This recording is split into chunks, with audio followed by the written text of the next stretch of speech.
Welcome to Stbwrld Media. My name is Wilson, and I'm the owner of ForeignVisuals. Consistency or creativity? I'll for sure say consistency is more important, just because, like, yeah, you can be creative and all that, but if you're not consistent, like, you're just not gonna build that work up and that portfolio that you need for people to come and book you. So for sure, consistency over creativity. Are photographers charging more because of the inflation, equipment costs, experience, or the value of their creativity? I'll say it's a little bit of both. Um,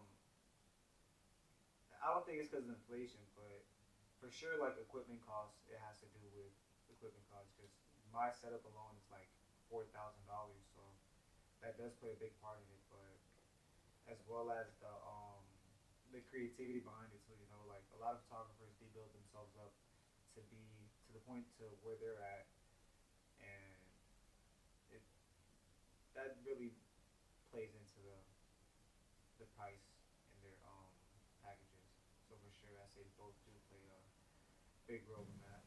How does it feel being able to capture moments people can keep forever? It feels good. I ain't gonna lie. Like, especially when I do weddings and stuff, and they posted it like they put the frames up in their homes. It feels pretty good. I'm not gonna lie.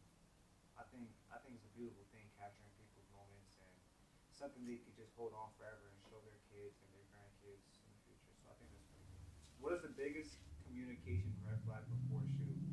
I'm not gonna lie. The biggest red flag before a shoot is when you stop texting me 30 minutes before the shoot, like, and then you're nowhere to be found until 10 minutes into the shoot, you're telling me you're late. So that's like the biggest red flag for sure. How do you stay creative in photography and keep coming up with new ideas? I'm not gonna lie, it really just comes. Like, one day I'll just be like doing my research or just on TikTok, and then I just get an idea out of the random blue. Just it just comes naturally, honestly.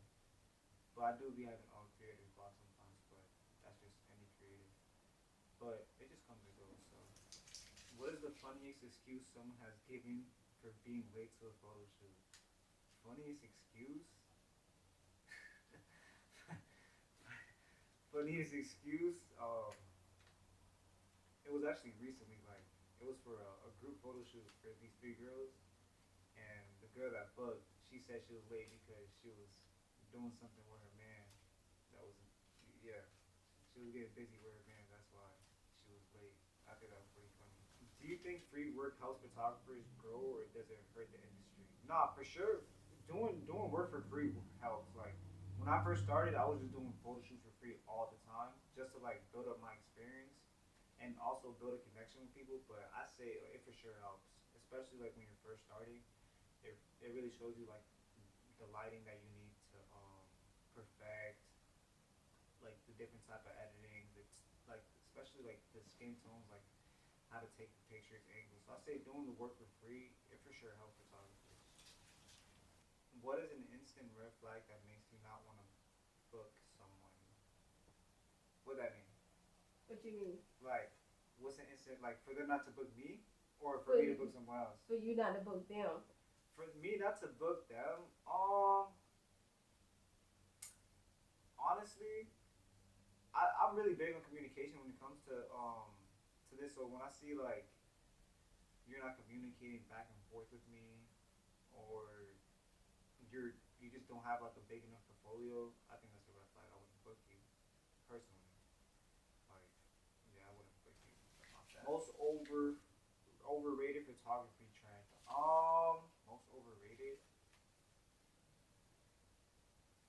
Most overrated photography. I say lifestyle is overrated for sure. Like lifestyle pictures, it's overrated. It's it's just been done too much. I'm not gonna lie. Like, everyone just do it. So I think it's.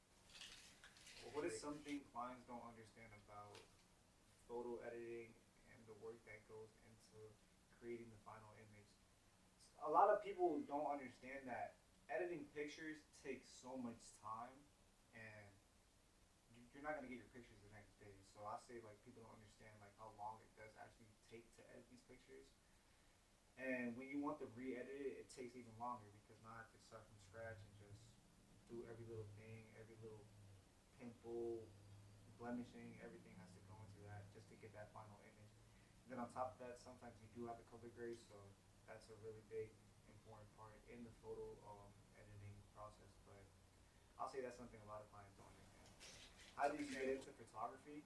I got into photography when I graduated high school in 2024. I owned a clothing brand, and I was always looking for a photographer, but they never like took the pictures how I wanted it. So I ended up my shout out my boy.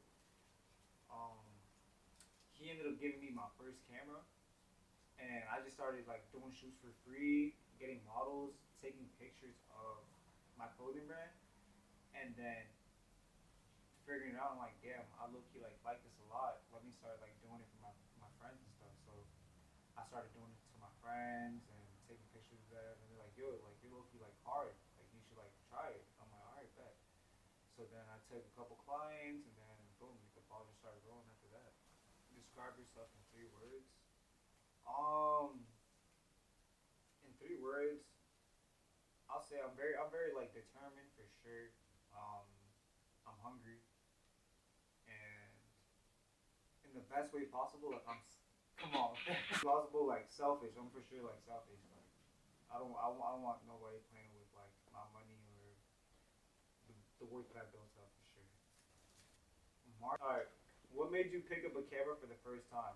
Um, like I said, like my clothing brand. I really want to learn how to take pictures of my clothing brand to my standard, and that really just made me pick up the camera. So, studio or outdoor shoots? I say studio shoots, like for sure, like the lighting and everything inside the studio. I feel like is way better. But I do like doing outdoor shoots for sure. Like when I do like certain concepts. But I'll say like my favorite is in studio because you can use all the lighting, all like the different type of gels, and then sometimes there's like sets that you use. I say it's studio. Editing or shooting? Which do you like more? For sure, shooting. Like editing is like the most like Difficult part. yeah, it's difficult and then it's like it takes long. But like when you're shooting, like it's fun. It's actually fun. I enjoy shooting. Like and then you get to connect with the client and make it a good experience for them. So for sure, shooting. What legacy do you want your work to leave behind?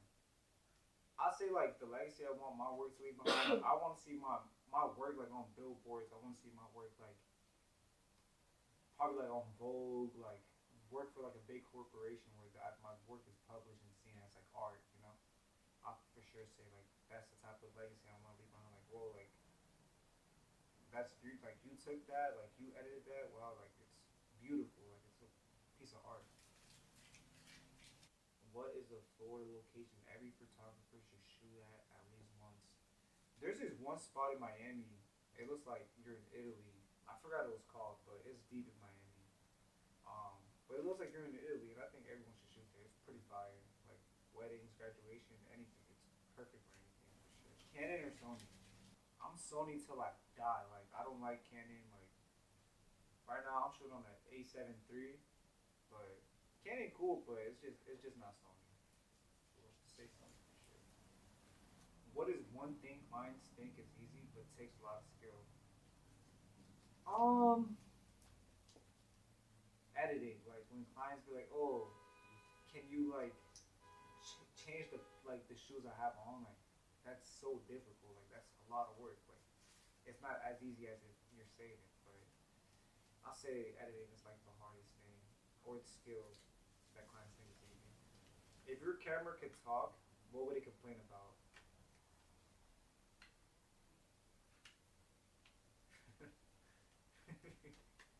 If your camera could talk, what would it complain about?